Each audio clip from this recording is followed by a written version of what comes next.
Well, howdy, nearly senior citizen here. Greetings, boys, girls, and all of our non-binary friends, and welcome to this, another brand new day. Hope you smokes, a brand new day. Yay! It's a good thing. Definitely a thumbs up. It is good to metabolize. It is good to be alive. It really is. Honestly, trust me on that one. Taken on faith, if nothing else. So, for the Shelton, Washington weather report, to get that done quickly, last night it was raining. Yesterday it was raining in the afternoon at the very least, so I took my umbrella out. I went walkies. It was wet and damp, and it was life. It was good. This morning, it may rain again. It's hard to say. So, but it's not raining now, and there's sunlight, and no birds, no signs of life, so hopefully no apocalypse or anything. Thumbs up for that. Anyway, though, on my list over here, there are a couple things I wanted to say. Yesterday, I got in the mail, well, sort of, delivery, Potatotron sent 2 bags of Reptisand for Little Ghost. Thank you so very, very much. A definite good thing. Now, I sort of wanted to show what I do with the Reptisand. It's a tiny little tub. I really want to get him a bigger tub, but this is the tub that I put the Reptisand in. And you notice there's a whole bunch of stuff in there that's bedding and the like. So what I do is I take these forks and I scoop through the Reptisand because hamsters like to do things like urinate in it. And you may say, oh, that's awful, but it's better that they urinate in the sand where it's easy to get rid of than in the bedding where it's not. So I'm not going to do it now, but I just scoop through here with a fork and I get rid of all the damp stuff because luckily it clumps. And then I just replace it with new and clean Reptisand. And he digs through it, as you've seen, he urinates in it, and that's good. As stated, I'd like to get a bigger tub, like twice the size, so I just may. Gonna work on that, so definitely a thumbs up. So again, thank you, Potatotron. I need to scoop the stuff out of there and then get it back in. He's currently asleep. He's been asleep this entire morning, so thumbs up on that. Past that as well, there are some things I did want to talk about on minor stuff. Some minor, some not so minor. One thing I have noticed, and I've got written down on the side, I have mentioned before that with my ADHD and depression and all that, that days pass like hours and weeks pass like days. Time zooms. Every time I turn around, a week has passed. That changes when I take any of the ADHD meds. I mean, I've only got one, methylphenidate hydrochloride, Ritalin. And so right now I'm taking 10 milligrams twice a day. And I'm going to be taking 20 milligrams twice a day soon. But when I'm on methylphenidate, time does not zoom anymore. Time starts to crawl.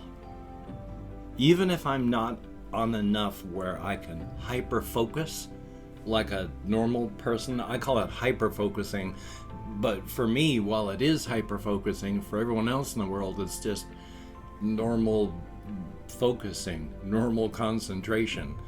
So, but while I can't focus, the passage of time slows down. Sometimes a lot, sometimes just a little bit.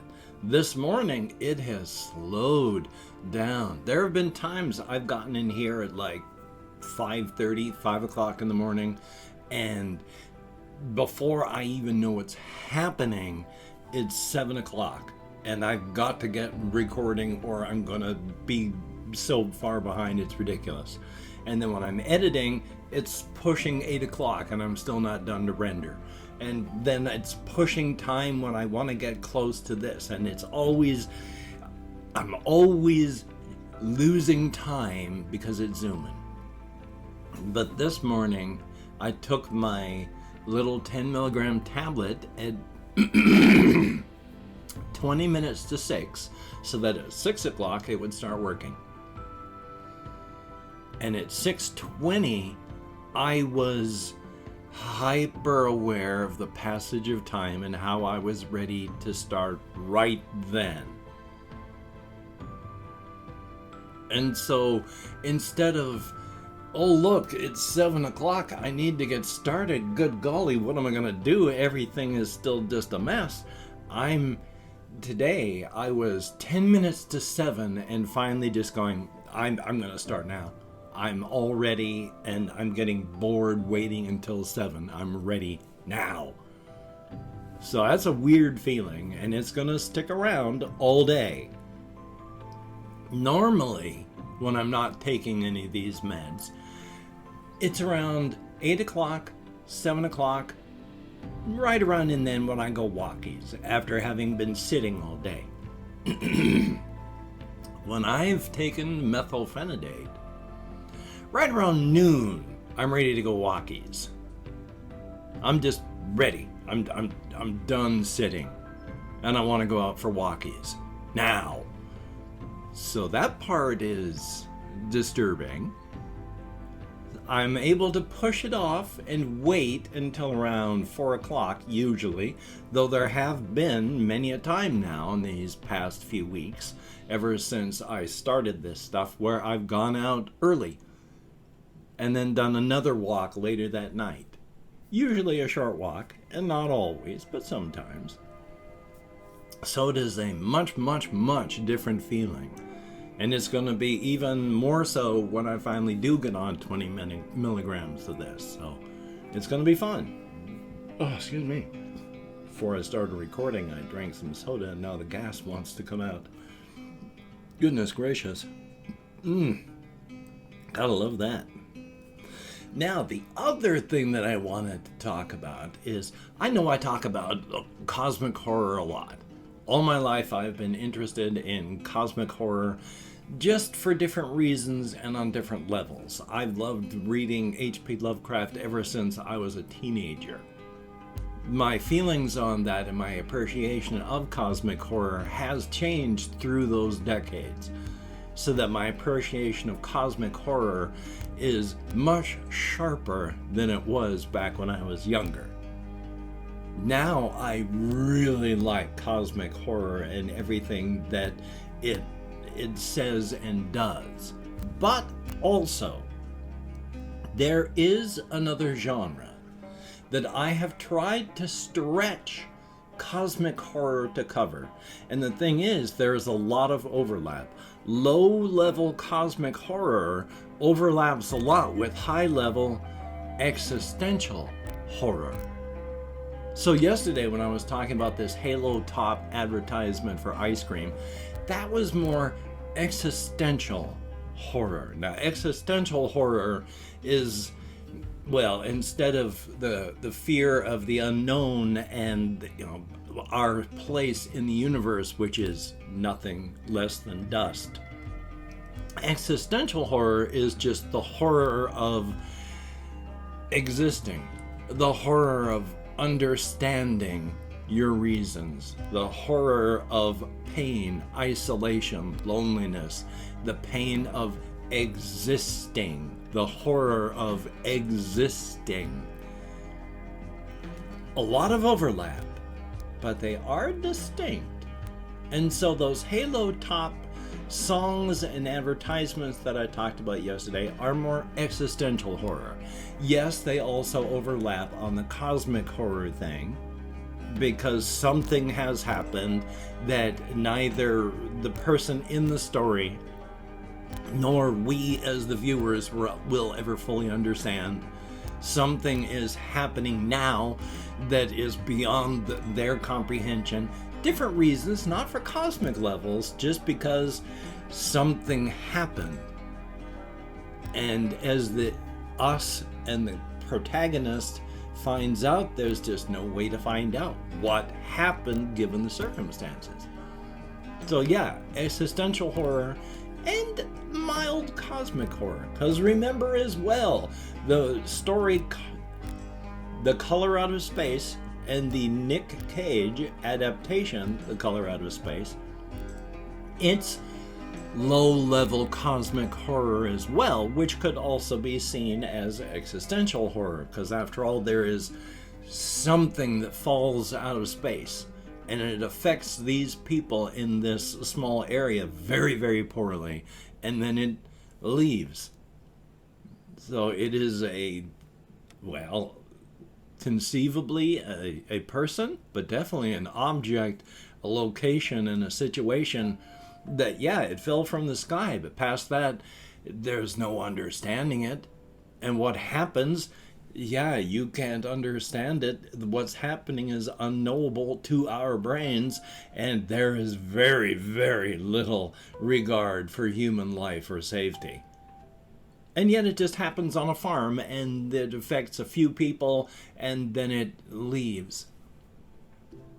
Now, of course, there was somebody who wrote an adaptation, a sequel to that I need to find and reread, called The Color Out of Time, because at the end of The Color Out of Space, what's happening is the thing leaves the land where it was, and where this farm was is blighted, and then there's a reservoir, a dam.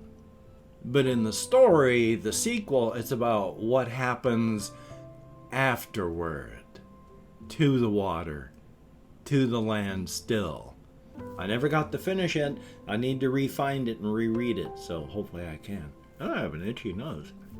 But yeah, existential horror, cosmic horror, these are, well, they're horrific and nightmarish, and I don't know why I enjoy them so much, because I still think about that video, the advertisement for the Halo Top ice cream, where this poor old woman ends up screaming at the end as it just cuts off as she starts, because of just the absolute horror of the thing. It is chilling. It is nightmarish. I hope that it's a real advertisement for real ice cream, because oh my God, thumbs up for that. And let's see if I have anything else on here. Well, as a minor thing, and something that I saw just before this, they use AI for a lot of stuff now, a lot of experimentation. They use AI for continuing songs as well, just to experiment and see how the AI does. Couple decades back, there was this one fellow Scatman who did I'm the Scatman song, where he does a lot of scat. And scat in jazz is where you're using your voice, beeba deeba deeba deeba doo bop bop, that sort of stuff, except, good. And it's not anything else that you would think of like porn scat, because that's horrific and nightmarish. But they were taking samples of this guy's song and then having the AI try to continue it. And then there would be like a 12-second sample of original song, and then you got to hear the AI go off on it. Sometimes it would sound sort of like the original song to begin with, because it would be like a minute and a half of continuation. Toward the end of the continuation, it had just thoroughly devolved into like a Euro pop beat. And so it was different, very, very different. So maybe they need more than just 12-second samples. Maybe they need to get better as routines. Who knows what's going to happen? The future is the future. Terrifying and dizzyingly filled with possibilities. Yeah. And I've opened up 24 hours worth of comments in my community tab. I'm going to go through and thank 20 to 25 people for having left me a comment. I am not reading the comments right now. I'm going to read every single one of them afterward. Thumbs up each one I do. Answer as many as my executive dysfunction will allow. But for right now, I'm just thanking you for having taken the time, expended the calories, and left a comment. Thank you very much. If I mispronounce the username, no disrespect is intended. I'm an American English speaker, and even though I count in American Sign Language on the fingers of this hand with my depression, fibro, ADHD, and more, I am sometimes lucky I can remember my own name. So calling up my Chrome, we have Deadheads, thumbs up and thank you. Andrew Fontaine, greatly appreciated, and I wish I had tips. My channel's dying on the vine, so... Ice Damon, greatly appreciated. Tommy Nelson, thumbs up and thank you. Ugu, I don't know how to answer that. David McManus Jr., thumbs up. We have Orion 3G, greatly appreciated. Alex JCQ, thumbs up. Din Corta, greatly appreciated. Bill Bursay, thumbs up. We have Zark, SZARK, thumbs up. Museo, greatly appreciated. Conspo Lopez, Hokey Smokes. I remember as a teenager having my wisdom teeth removed. That sucks. I'm sorry. Nathan Davis Montgomery, thumbs up and thank you. Dominican Frieza, greatly appreciated. And no, I'll have to talk more about that later. Motivated Hashtronaut, thumbs up. We have Monarchs United. I have, and it's good. And then we have Jorge Jimenez Jr., thumbs up, and oh boy, Henzal's 18, thumbs up. Prithel Tambi, thumbs up and thank you. Oh my god, it's Pooley. Hey, good to see you in the comments, thumbs up and thank you. We have Mine, thumbs up, and there's I Love Being Alone. It's easy to do. Doddy McLaughlin, thumbs up and thank you. And that is it, 24 people, thumbs up and thank you all so very much. You get me out of my head, into the world, dealing with real people, if only in text. Thumbs up and thank you so much, it is appreciated.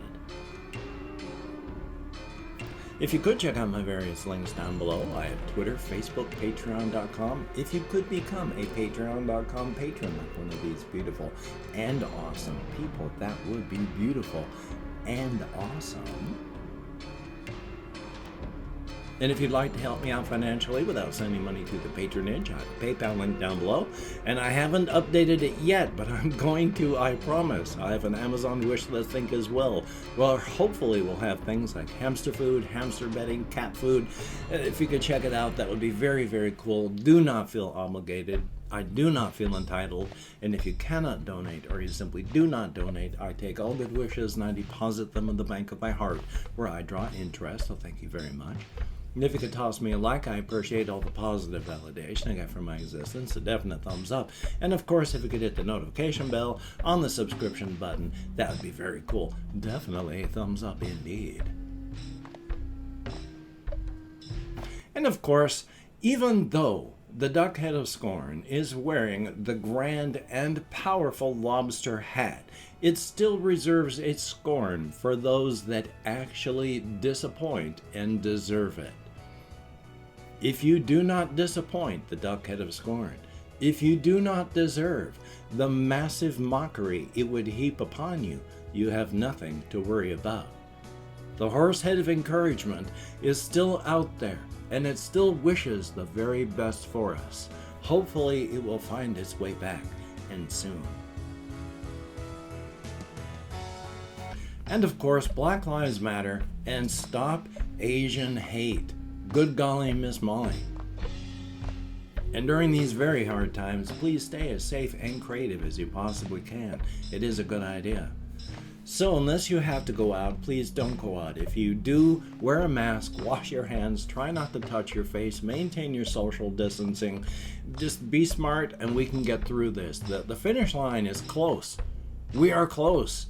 We just got to get over it. So keep running. Don't stop. Please. Definitely a thumbs up on that. So, you take care.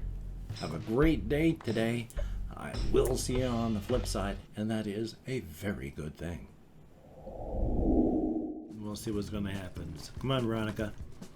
Don't worry. You have the power fist.